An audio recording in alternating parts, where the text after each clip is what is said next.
think most people at that time thought wrestling was not always on the level, and I was one of them, because the guys back then would do some tag team matches, some silly spots where a guy get caught in the ropes, they get the partner and use him as a battering ram, and so I knew it wasn't all real. But the first time I saw the Sheik, I actually thought the build would move with the energy, and he wrestled Arion, who was like the number 2 or 3 babyface. And this is when Vince Sr. had it, and the Sheik destroyed him in like 3 minutes. It was like, whoa, what's wrong with this? And I thought, this guy has to be real. You know, here's the thinking. The rest of it's fake, but this guy's real, you know, in his matches. So we've talked about it off camera that I still think people want to believe that somebody's a badass. What was so special about the Sheik? He's obviously one of the greatest wrestlers ever, but in your opinion, what separated him? He never broke kayfabe. He was the Sheik 24 hours a day. Jimmy Cornette talks about him and Bobby Fulton. When we were on the Great American Bash, I begged Dusty to use him in Detroit. And Dusty said, well, okay, we'll do it. And Jimmy and Bobby Fulton saw the Sheik pull up. He waited till the first match. They pulled his limo into the building, and he got out with his caffeine on and his 3-piece suit, but no shirt and a vest and all his gold. And he never talked to anybody. It was so crazy. He would have dinners at his house for the boys a couple of times a year, and the heels ate together and the baby faces ate in another room.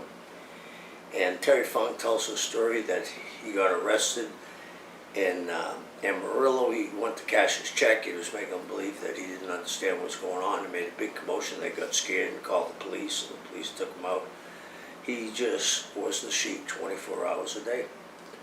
And I understand he was one of the most attacked wrestlers of all time. Did you ever witness anything like that with him? Well, I had a job in Japan because of him. I worked for FMW, and Sabu was there too. And when he wrestled in a single match, Sabu and I would go to the ring with him to make sure.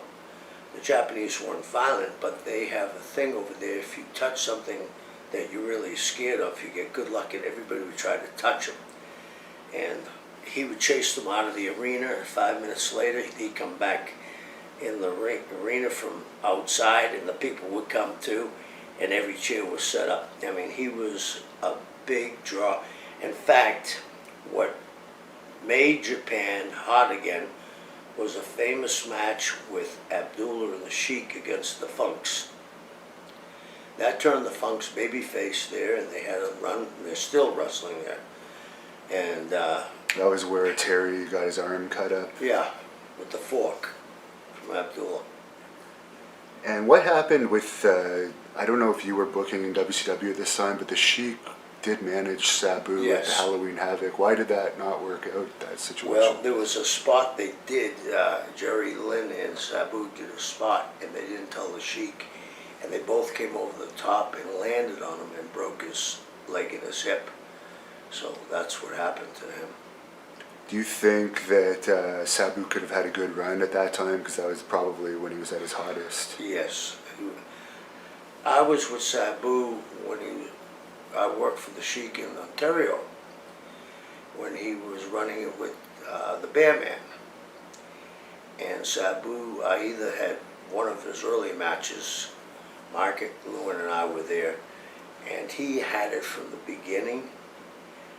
And I always think he's one of the guys, and it's happened to hundreds of guys in our business that never really got the break they deserve. And Sabu put his body on the line every night. I mean, I saw him in FMW cut his arm so bad in barbed wire that you could, I mean, it was this long, his bicep was cut. He just taped it up and continued the match. And what was the Sheik like in real life in your personal dealings with him? I've heard a lot of people say that he wasn't a good payoff man.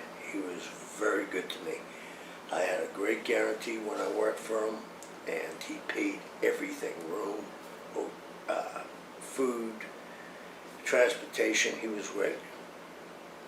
With the Sheik, what happened that his territory really died off in later years, went from being so hot to... Well, if you go back and look at,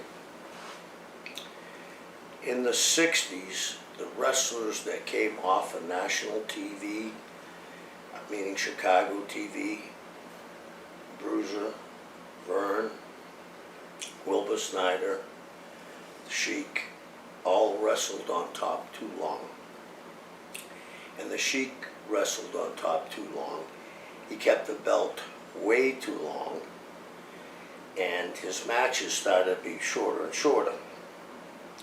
And then he did the same thing in Toronto. He went to Toronto, and he would want to get home to Detroit that night, and he'd make sure that he could catch the plane.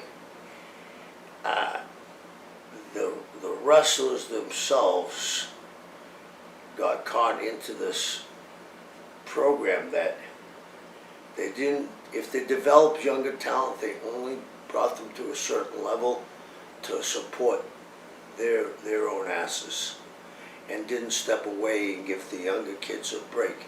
If the Sheik had stepped away, and if the Bruiser had stepped away, and if Vern had stepped away, like the time Hogan went there, and they didn't give him the strap, and they kept on doing the Dusty finish with Hogan and Bockwinkel.